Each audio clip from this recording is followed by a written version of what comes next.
नमस्कार दोस्तों, साहित्य की ओर में आज की कहानी है मालती जोशी जी द्वारा लिखी गई कहानी कर्ज। माँ, अब यह सब छोड़ो, चलकर कपड़े बदल लो। मेहमान बस आने ही वाले हैं, बाकी का काम रामचरण जी देख लेंगे। कहते हुए मैं माँ को खींचकर कमरे में ले गई। माँ का सूटकेस खोलते हुए मैंने कहा, मैं तुम्हारे लिए साड़ी निकालती हूँ, तब तक तुम हाथ मुंह धो लो। सुबह की लगी हुई हो, पसीना पसीना हो रही हो। अपनी बात खत्म करते हुए मैंने देखा माँ पलंग पर बैठ गई हैं, निस्पंद होकर। थक गई हो ना, मुझे पता था, फ्रेश होकर आराम कर लेना। विनीता, माँ ने धीरे से कहा, कपड़े बदलना क्या जरूरी है? तो क्या इन कपड़ों में बाहर जाओगी? जानती हो आज खाने पर कौन आ रहा है? कौन? पापा जी के खास दोस्त हैं। पिछली सरकार में मंत्री थे, पर आज भी उनका रुतबा कम नहीं है। पर दोनों मियाँ बीवी बड़े डाउन टू अर्थ हैं। आंटी तो मुझे इतना प्यार करती हैं। तुम्हें लगता है कि मुझे बाहर आना पड़ेगा? मतलब खाना तो साथ में ही खाएंगे ना? ऐसा मत सोचना कि मैं लगाई बुझाई कर रही हूँ, पर तुम लोग 2-3 दिन नहीं थे तो मेरा खाना कमरे में ही आ जाता था, चाय और नाश्ता भी। क्या बात करती हो? सच कह रही हूँ। रामचरण कहता था, साहब लोगों का कोई टाइम टेबल नहीं है। अम्मा जी, आप तो समय से खा लिया करो। अब इतनी अकल तो मुझ में भी है कि यह बात तो वो अपने मन से तो नहीं कहता होगा। मन से कहा होता तो कभी तो कोई पूछता कि बहन जी, आपका खाना हो गया? सुनकर मैं तो सन्न रह गई। माँ को कमरे में छोड़कर बाहर चली आई। देखा मम्मी जी मुस्तैदी से टेबल लगवा रही थी। बड़ी सी मेज पर केवल 6 प्लेटें थीं। अंकल, आंटी, मम्मी, पापा और हम दोनों के लिए। दुख भी हुआ और गुस्सा भी आया। माँ का अनुमान सही था। मैं अपना गुस्सा पी गई और मैंने मन ही मन एक योजना बना ली। उसके तहत अपनी प्लेट चुपके से हटा ली। मेहमान आकर बैठ गए और मैंने खाना परोसना शुरू किया। सब कुछ परोसा जा चुका तो मम्मी जी मिश्री घुले स्वर में बोली, विनीता बेटे, आओ तुम भी आ जाओ। अरे, तुम्हारी प्लेट कहाँ है? मम्मी जी, मैं बाद में खा लूँगी। रामचरण जी अकेले सब संभाल नहीं पाएंगे। मैं बाद में माँ के साथ खा लूँगी। वे अकेले खाएंगी तो अच्छा नहीं लगेगा। तुम्हारी माँ आई हुई हैं? आंटी ने पूछा। हाँ आंटी, मैं अपना थीसिस सबमिट करने के लिए भोपाल आई थी। हम दोनों ही संध्या काल आ गए थे, तो मैंने कुछ दिनों के लिए माँ को बुला लिया था। संभालने वाले तो हैं, पर घर का कोई हो तो अच्छा रहता है। मम्मी जी को तो घर बाहर दोनों ही देखना पड़ता है ना। तो अपनी माँ को बुलाओ ना, साथ में खाएंगे। आंटी जी, दरअसल वो अभी अभी गैस के पास से हटी है ना, तो थोड़ा सुस्ताना चाह रही हैं। बात क्या हुई कि आज सुबह सुबह हमारे महाराज जी के गांव से खबर आ गई कि उनकी माँ नहीं रही। उन्हें तुरंत जाना पड़ा, तो आज का खाना एक तरह से माँ ने ही बनाया है। अकेले रामचरण जी के बस की बात नहीं थी। महाराज जी की माँ नहीं रही, ये तो बुरा हुआ, अंकल बोले, पर मैं इसे इत्तेफाक मानता हूँ। नहीं तो इतना लजीज खाना कचौड़ियाँ खाने को कैसे मिलती। आज तो मेरी माँ की याद ताज़ा हो गई। इतने मुलायम दही बड़े पहली बार खा रही हूँ, आंटी बोली। गाजर का हलवा भी A1 बना है, अंकल बोले। सुनकर मुझे खुशी हुई कि चलो माँ की मेहनत सार्थक हो गई। पर मेरी इस खुशी पर तुरंत ही पानी फिर गया जब मम्मी जी ने कहा, अच्छा तो बनाएंगी ही, जिंदगी भर खाना ही तो बनाती रही हैं। लगा जैसे किसी ने मेरी छाती में घूंसा जड़ दिया हो। मैं तिलमिला उठी। आंटी ने कहा, शारदा, खाना तो सभी औरतें बनाती हैं, पर सबके हाथ में ये स्वाद नहीं होता। मम्मी जी कुछ कहें इससे पहले मैंने कह दिया, आप समझी नहीं आंटी जी। मम्मी जी के कहने का मतलब यह था कि माँ जिंदगी भर टिफ़िन सेंटर चलाती रही हैं, एक्सपर्ट तो होंगी ही। Tiffin centre? आंटी ने पूछा। हाँ आंटी जी, हम लोग बहुत छोटे थे जब हमारे पापा नहीं रहे। माँ ने टिफ़िन सेंटर चलाकर हमें पाला है। मेरे दोनों भाइयों ने उनकी मेहनत को सार्थक कर दिया।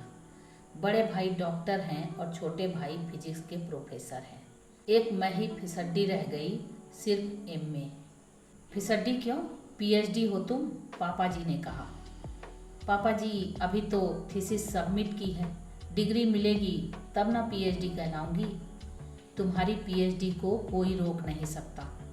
आज से अपने नाम के आगे डॉक्टर लिखना शुरू कर दो, अंकल जी ने कहा। और फिर बातों का ट्रैक बदल गया। खाना सानंद संपन्न हुआ। सौंफ इलायची खाते हुए डॉक्टर आंटी बोली, अरे बहुरानी, अपनी माँ से तो मिलवाओ। मैंने दरवाजे पर दस्तक दी। माँ ने दरवाज़ा खोला और बाहर आई। क्रीम कलर की साड़ी में वह इतनी ग्रेसफुल लग रही थी कि जी खुश हो गया। मैं परिचय करवाती इससे पहले ही आंटी ने उन्हें गले लगा लिया। बहन जी, किस किस बात की तारीफ करूं? आपकी साड़ी की, आपके खाने की या आपकी बिटिया की? सच बहुत प्यारी लड़की है। बहुत अच्छे संस्कार दिए हैं आपने अपनी बेटी को, माँ ने विनम्र भाव से कहा। अब यह मेरी कहाँ रही, जैसी भी है अब आपकी है।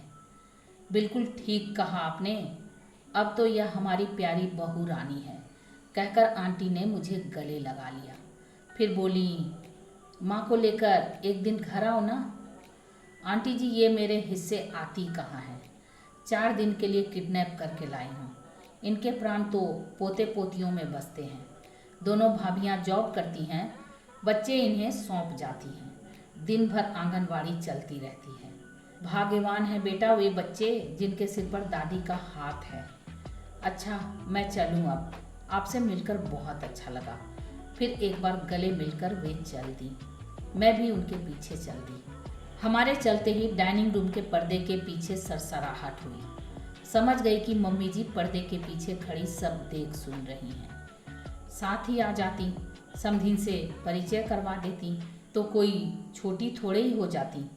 पर अभी जातीय हर जगह आड़े आ जाता है। मेहमानों को विदा करने के लिए हम लोग बाहर तक गए। श्रीमान जी हॉल के दरवाजे पर ही रुक गए तो मैंने वहीं अंकल आंटी के पैर छू लिए।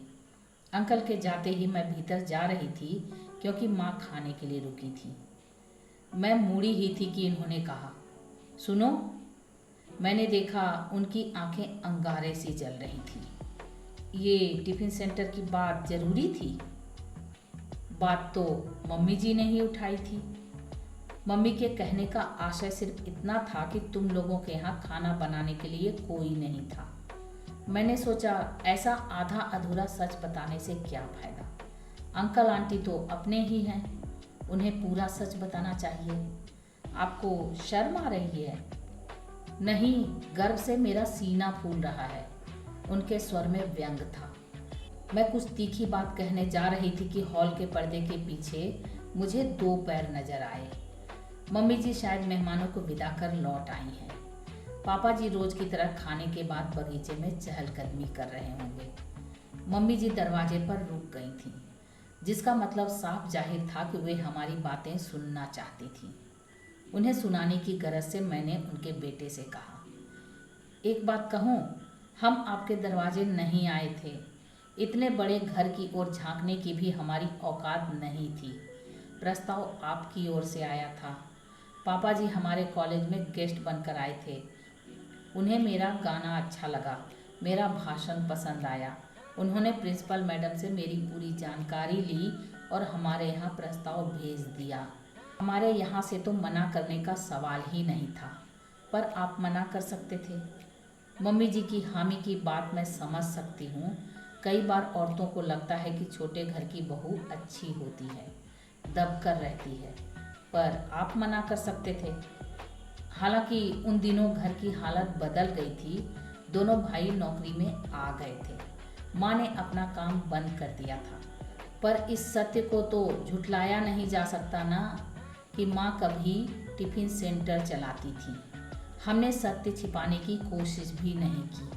माँ का कहना था कि शादी के मामले में सारे पत्ते खुले होने चाहिए, इसलिए आप चाहते तो मना कर सकते थे। जिंदगी भर शर्मसार होने से तो अच्छा था माँ बाप का विरोध करना। तुम्हें कभी शर्मिंदगी महसूस नहीं हुई? नहीं। I am proud of my mother. उन्होंने जिस मेहनत और दिलेरी से हमें बड़ा किया है उस पर मुझे गर्व है। किसी भी संतान को गर्व होगा, पर हाँ, आज मैं ज़रूर शर्मसार हुई हूँ। कैसे? आज इस घर में उनके साथ जो व्यवहार हुआ है वह बेहद अपमानजनक था। मैं तो माँ के सामने ज़िंदगी भर सिर नहीं उठा पाऊंगी। मैंने तय कर लिया है कि इस घर में उनकी यह आखिरी यात्रा होगी। तभी दरवाजे का पर्दा हिला। मम्मी जी भीतर दाखिल हुई। ये तो एकदम चौंक ही गए थे। मम्मी जी ने हमारी ओर देखा। शायद कुछ कहने को थी कि मेरे बगावती तेवर देखकर उन्होंने अपना विचार बदल लिया और चुपचाप अपने कमरे की ओर चली गईं। मैं खुश थी, मेरी बात सही जगह पड़ गई थी। मुझे लग रहा था मैंने माँ के पसीने का कर्ज अदा किया है। तो ये आप सुन रहे थे मालती जोशी जी द्वारा लिखी गई कहानी कर्ज, रेनू की आवाज़ में। ऐसी अद्भुत कहानियों को सुनने के लिए मेरे चैनल को सब्सक्राइब करें, लाइक करें और शेयर करें। और हाँ, कमेंट करके ज़रूर बताएं कि आपको ये कहानी कैसी लगी। Thank you.